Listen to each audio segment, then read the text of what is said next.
Alright guys, if you'll get your notes titled and dated, we're going to be talking about box and whisker plots today. You may have seen or dealt with box and whisker plots a few years ago in 6th grade, but if not, this should help catch you up or help refresh your memory. Okay, so this first slide is just going to talk about what a box and whisker plot contains. This is a lot of very valuable information that you need to get down, and then we will actually walk through how to create a box and whisker plot. But a box and whisker plot is a graph that summarizes a set of data by displaying it along a number line. It consists of 3 parts, a box and 2 whiskers. Okay, so obviously here's our box, and here's our 2 whiskers. Okay, and by displaying it like that, it actually shows us 100% of our data. Okay, I need you to read through these 3 bullet points and get those written down so that you are understanding what these things are showing us as I create your first one. Okay, but the most important part is that the left whisker extends from the minimum to the first quartile. So here's 25% of the data. Okay, this is called the box is called the interquartile range. It altogether contains 50% of the data, and then the right whisker contains the other 25% of the data. So get that all written down. You'll need to pause it because I'm going to go ahead and go on to actually showing how one of these is created. Okay, so in order to create that box and whisker plot, we need to find the minimum, the first quartile, the median, the third quartile, and the maximum of the data set. Okay, so your first step every time is to order this data set from least to greatest. I like to cross them off as I go so that I make sure that I don't forget any of them.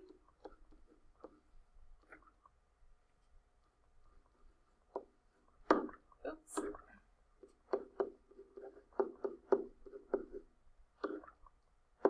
And then I like to always double check that I have them all by counting them. 1, 2, 3, 4, 5, 6, 7, 8. 1, 2, 3, 4, 5, 6, 7, 8. Alright.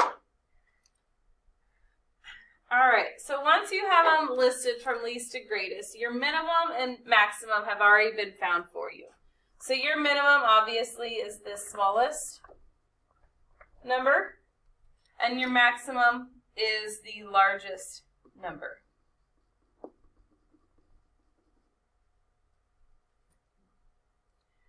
Alright, so the next one you're going to find is the median. Remember, the median is the middle number of our data set. Since this has an even amount of numbers, we would normally bunny hop to the middle, but since this has an even amount of numbers, 126 and 135 are our middle 2 numbers. So we have to find the average of those 2. So we're going to take 126 plus 135 to get, and then divide it by 2 to get 130.5 is our median. It's our middle number.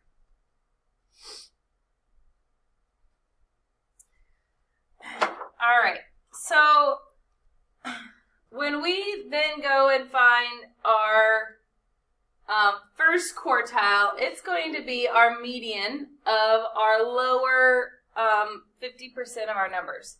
So from 126 to 75, we're going to find the median. Well, if we bunny hop again, we would have to find the average of 80 and 125 to actually get the middle number.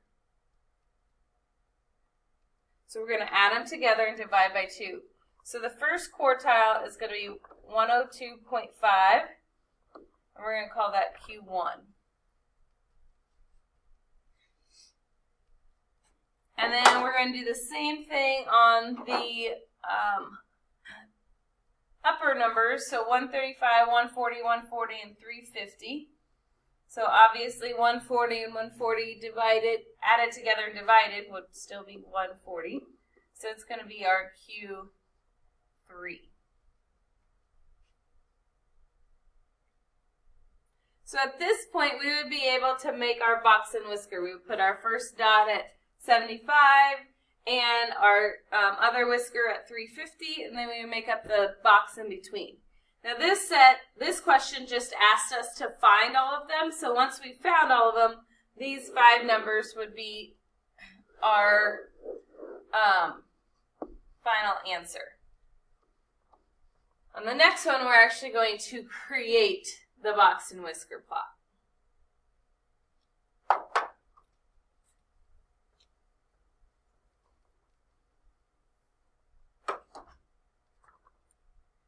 All right, so this says the table at the right shows the amount of crops harvested in the United States for a certain period.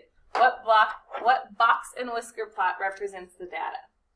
So we're going to have to pull off all of the acres in millions amounts, and we're going to order those from least to greatest. So go ahead and do that now.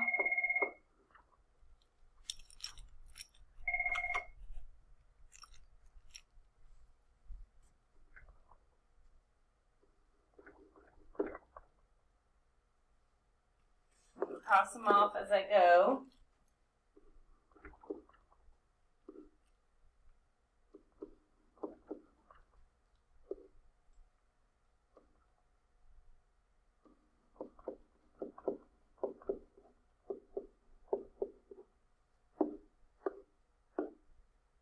Run out of room.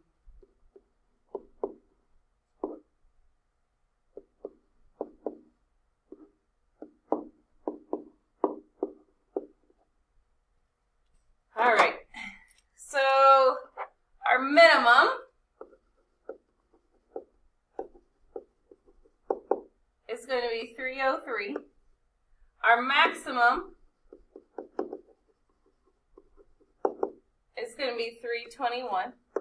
Okay, then we have to find our first quartile, or our median first. So let's see, we have 1, 2, 3, 4, 5, 6, 7, 8, 9, 10, 11. So we have 11. So that means there's actually going to be, one of these numbers is actually going to be our median. So 1, 2, 3, 4, 5. 1, 2, 3, 4, 5. And, okay, sorry about that. So 1, 2, 3, 4, 5. 1, 2, 3, 4, 5. So 314, this one, is our median, or what we call our Q2, okay? So then, since that 314 has a name, we can't use it. We're going to use all these other numbers on either side of it to find the Q1 and Q3.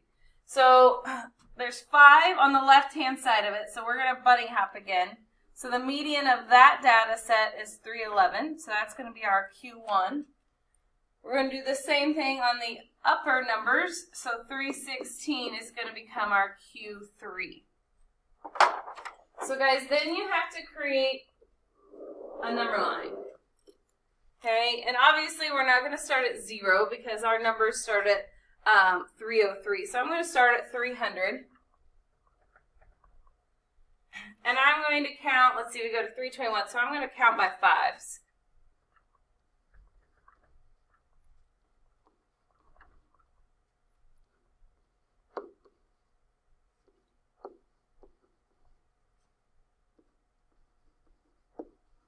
Okay, so then I'm going to plot my first, my minimum at 303, so approximately right here.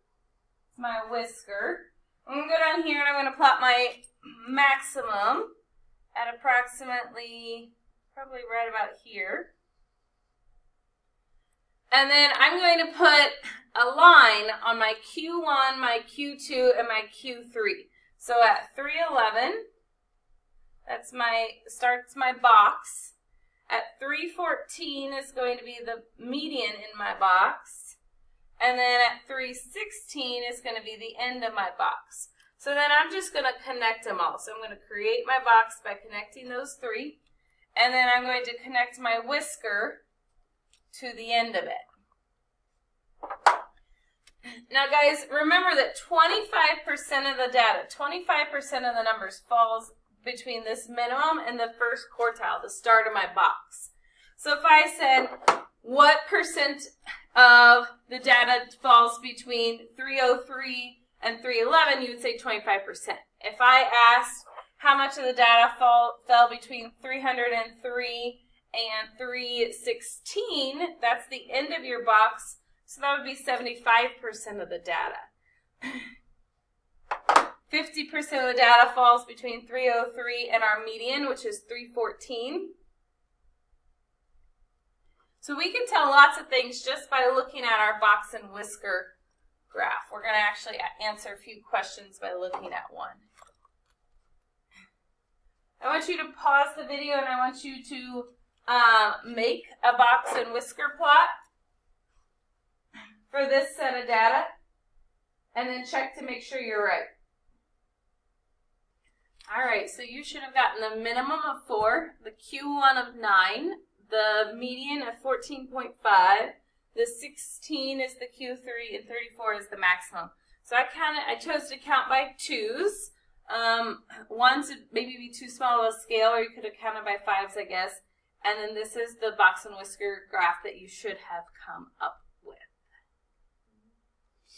We should all know how to find the median of numbers.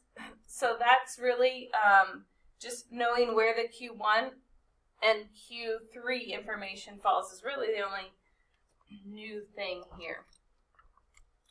So then we can actually use box and whisker plots to interpret data. So this says, use the box and whisker plots below. What do the interquartile ranges tell you about the average monthly rainfall for each city?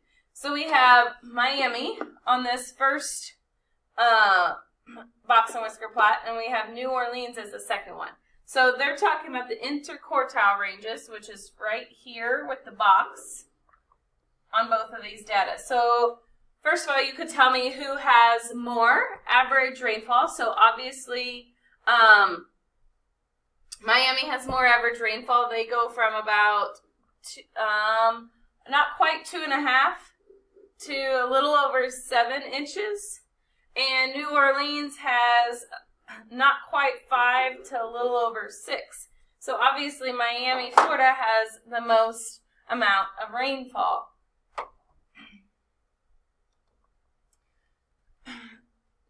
Another question is, what do the medians tell you about the average monthly rainfalls for Miami and New Orleans? So remember, the median is the middle line of your box. So for Miami, it's about 4.5, and for New Orleans, it's not quite 5.5.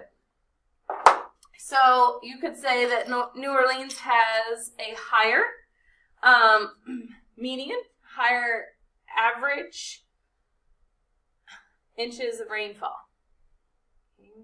So guys, you're going to have an assignment that asks you to not only create a box and whisker plot, so finding the minimum, the maximum, the Q1, the Q2, and the Q3, but as well as interpreting what that data tells you. Okay, the most important part is that you know that that first whisker tells you 25% of the data, the box, the interquartile range tells you 50% of the data, and then the second whisker tells you 25% of the data as well. As always, if you have any questions, feel free to ask.